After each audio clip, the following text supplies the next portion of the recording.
semester, we focused on graphing single inequalities in two variables. There will be times when it will be necessary to graph and determine a solution to not only a single inequality, but a system of inequalities. Try to remember the problem that we started off today in class during our focus.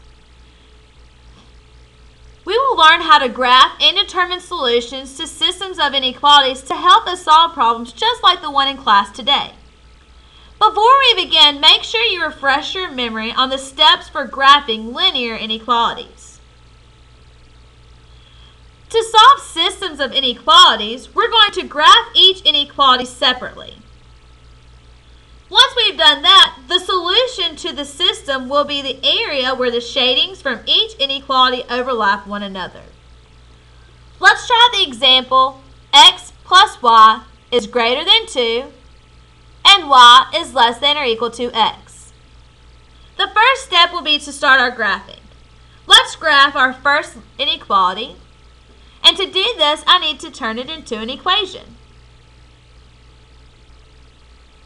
My equation will be x plus y equals 2. Now I need to put this in slope-intercept form. Y equals mx plus b. Let's subtract x from both sides to get that y by itself. My x's will cancel out, so I'm left with y equals negative x plus 2. My slope is negative 1, and my y-intercept is 2. On your coordinate plane, find the point 0, 2. This is where your line will cross the y-axis. We need to use our slope negative 1. Rise negative 1, run 1. Rise negative 1, run 1. You can continue this as many times as you would like. We need to connect our points. Let's go back to our inequality and decide what kind of line we need. We have a greater than symbol. Since we have a greater than symbol, the solutions that are on my line will not be a part of the solution. The points that are on my line will not be a part of my solution. So we'll connect these with a dotted line.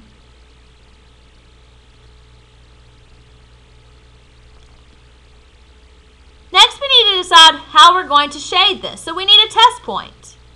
The point 0, 0, our origin, is not on our line, so it would be a great point to use. Using your original inequality, plug in the values 0 for x and 0 for y. 0 is greater than 2. This is not a true statement. Because this is not a true statement, I do not want to shade in the side that contains 0, 0. Let's shade the other side. Choose a color.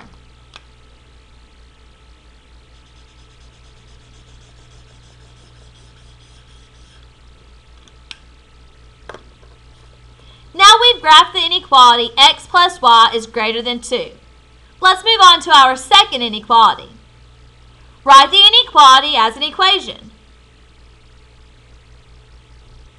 Our equation is already in slope-intercept form. My slope is 1, and my y-intercept is 0. Find the point 0, 0 on your graph. This is where your line will cross the y-axis. I will use my slope and rise 1, run 1. Rise 1, run 1. Again, you can continue this as many times as you would like. The inequality symbol is a less than or equal to sign.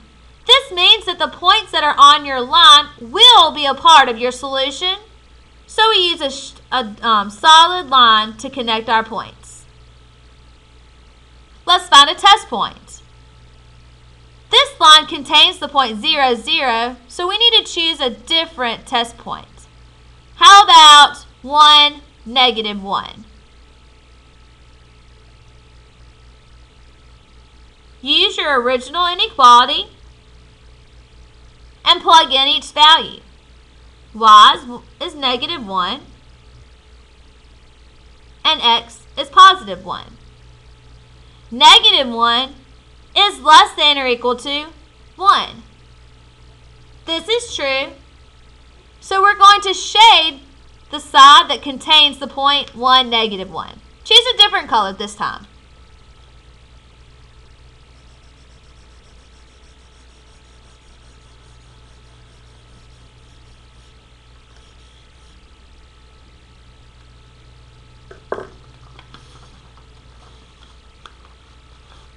The solution will be the area where the shadings from each inequality overlap one another. See if you can find that point.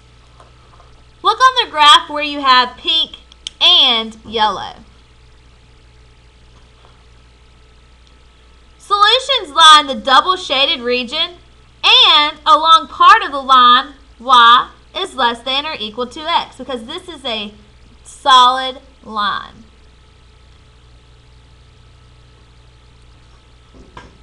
Which of the following are solutions to the system of the inequalities?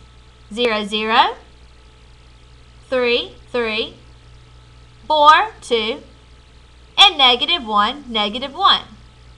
Let's find these points. 0, 0. 0, 0 is only located on the solid line, but it's in the pink region only. So this is not a solution. 3, 3.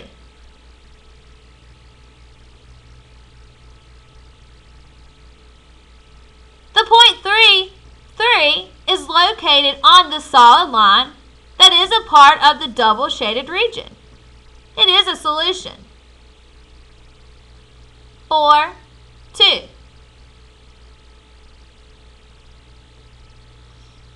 This point is located in the double shaded region, so it is a solution.